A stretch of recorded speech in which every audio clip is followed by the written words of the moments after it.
फिलहाल इसको समझिए इस खबर को। पाकिस्तान को यहाँ पर, क्योंकि इस्लामाबाद पहुंचा है, तो पाकिस्तान को सऊदी अरब से एक बड़े निवेश की उम्मीद है, पैसा लगेगा। पाकिस्तान की खदानों पर सऊदी अरब की नजर है। सऊदी अरब के निवेश मंत्री इब्राहिम अल मुबारक पाकिस्तान पहुंचे। 50 सदस्यीय टीम में 30 कंपनियों के प्रतिनिधि शामिल हैं।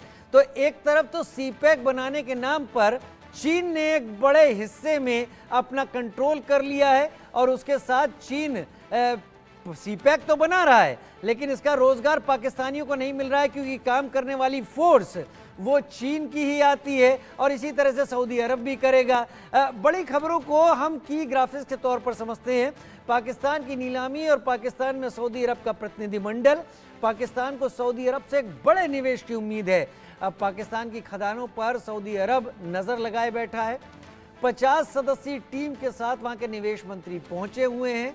इब्राहिम अल मुबारक पाकिस्तान, और पाकिस्तान को व्यापार और निवेश की संभावना, कृषि, खनन और मानव संसाधन क्षेत्रों पर ध्यान देंगे। यहाँ पर सऊदी बलूचिस्तान में करीब $1 अरब का निवेश करेगा। IMF की टीम भी इसी महीने पाकिस्तान का दौरा करने वाली है। अब यहाँ पर अगर सऊदी अरब इन सभी चीज़ों को लेकर अगर स्थिति को अपने हिसाब से मैनिपुलेट करता है, तो हालत ये होगी कि पाकिस्तान को इसका रिजल्ट वो नहीं मिलेगा जिसकी वो उम्मीद कर रहा था लगातार। मैं रोक कर लेता हूँ इस वक्त मेजर शाह का, जो मेरे साथ जुड़े हुए हैं। मेजर शाह, खुद को गिरवी रखने की कोशिश कर रहा है क्या पाकिस्तान? बिल्कुल आपने सही फरमाया। देखिए, बहुत जल्द सऊदी अरेबिया, ऐसा कहा जा रहा है कि वो पाकिस्तान को खरीद लेगा बिल्कुल। और जो उनके प्रोपेगेंडा स्टाफ के जो जनरल हैं, जनरल अहमद, उन्होंने इमरान खान को कहा है कि भाई माफी मांग लो, कान पकड़ के फौज से बरी कर दिया जाएगा। लेकिन वो अलग बात रही।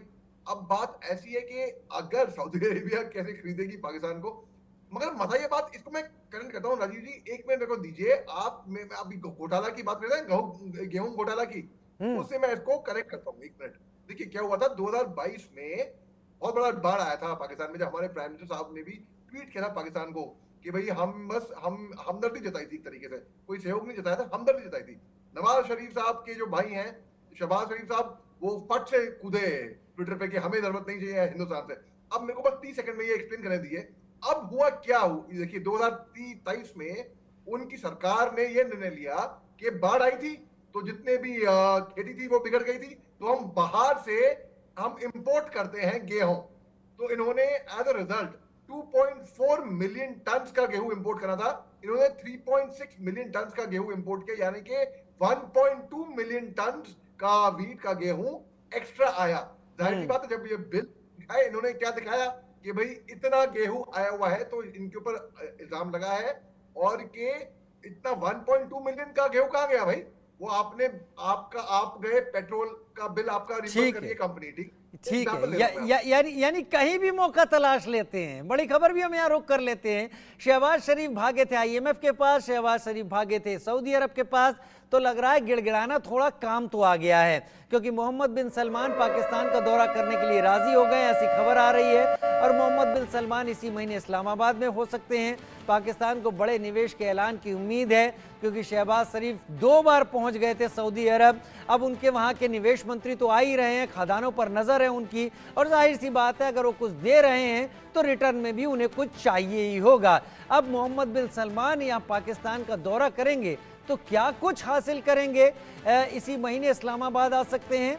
पाकिस्तान को बड़े निवेश के ऐलान की उम्मीद है, और 5 साल बाद पाकिस्तान जा रहे हैं मोहम्मद बिन सलमान। 2019 में इमरान के PM रहते हुए मोहम्मद बिन सलमान आए थे। सऊदी पाकिस्तान के रिश्तों में नई गर्माहट की तरह ये चीज़ें ज़रूर देखी जा रही हैं। संजीव जी मेरे साथ जुड़े हुए हैं। संजीव जी, क्या इसे नई गर्माहट माना जाए, या फिर ये इस हाथ ले उस हाथ दे की बात है?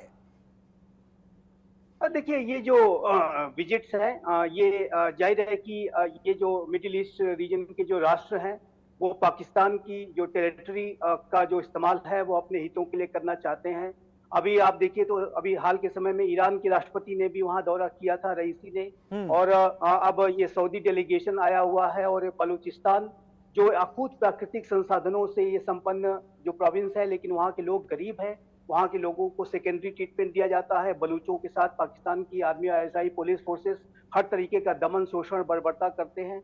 और वहाँ के जो प्राकृतिक संसाधन हैं उनको सबसे ज्यादा तो चाइना एक्सप्लॉइट कर रहा है, और अब सऊदी अरेबिया की भी जाहिर है कि उसके ऊपर नजर है। तो पाकिस्तान के जो हुक्मरान हैं उन्हें इस तरीके की विजिट से थोड़े बहुत पैसे तो जरूर मिल जाएंगे।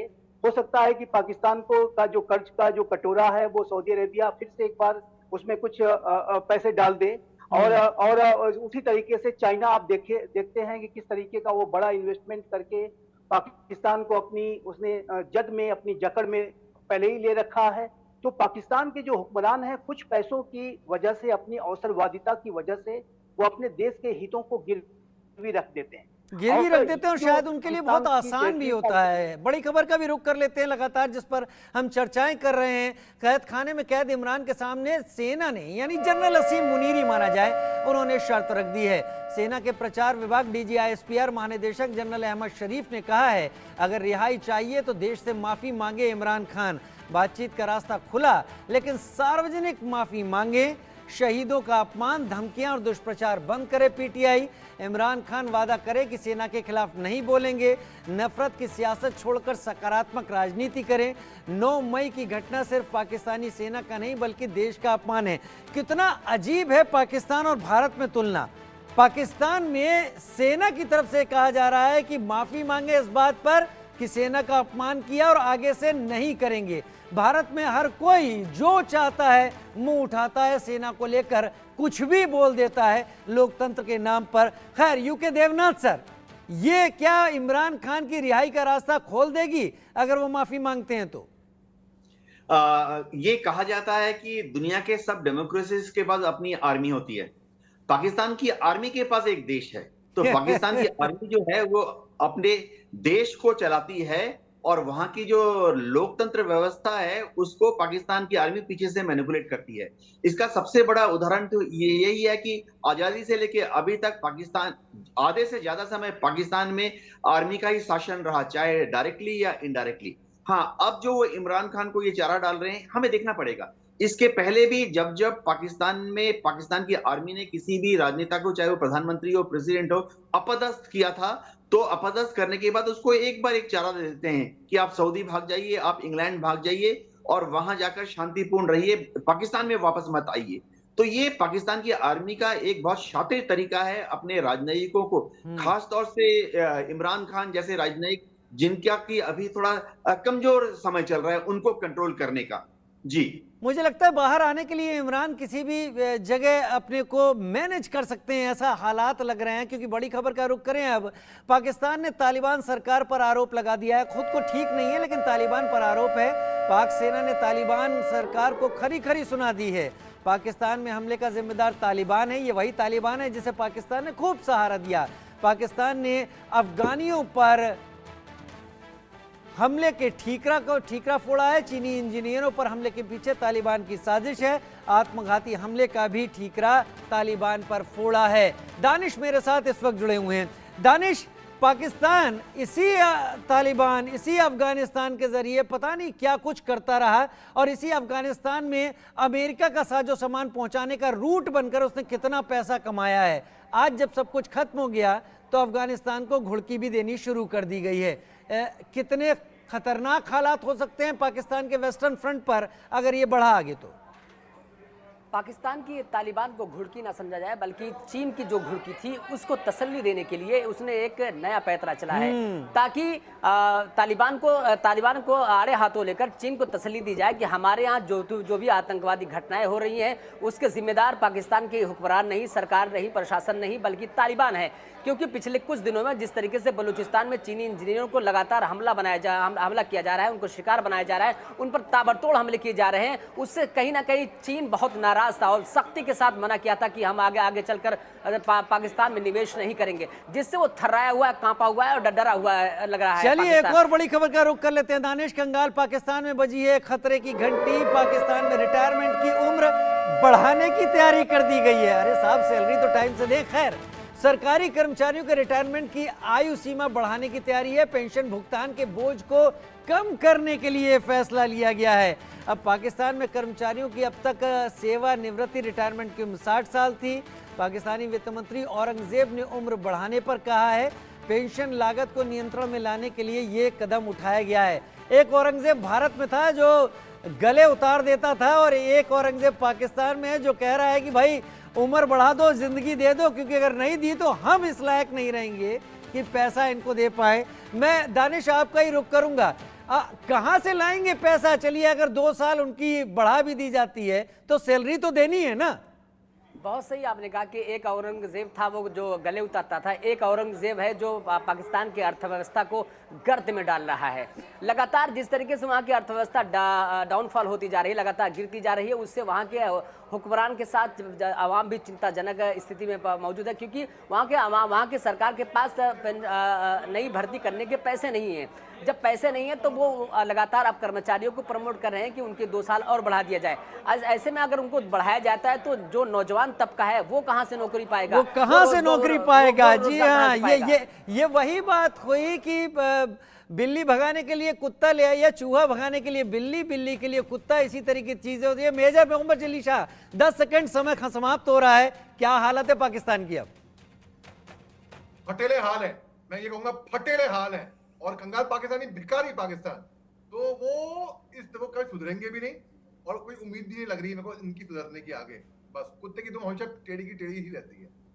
यूके देवनाथ सर, हमारे बगल में इस तरीके का अस्थिर पाकिस्तान हमारे लिए कितना बड़ा खतरा? राजीव जी, पाकिस्तान भारत का हिस्सा था, आजादी के बाद से अलग हो गया। मैं आशा करता हूं कि पाकिस्तान के जो हुक्मरान हैं वो ये समझेंगे और जल्दी समझ जाएंगे कि भारत जो है उनका मित्र है।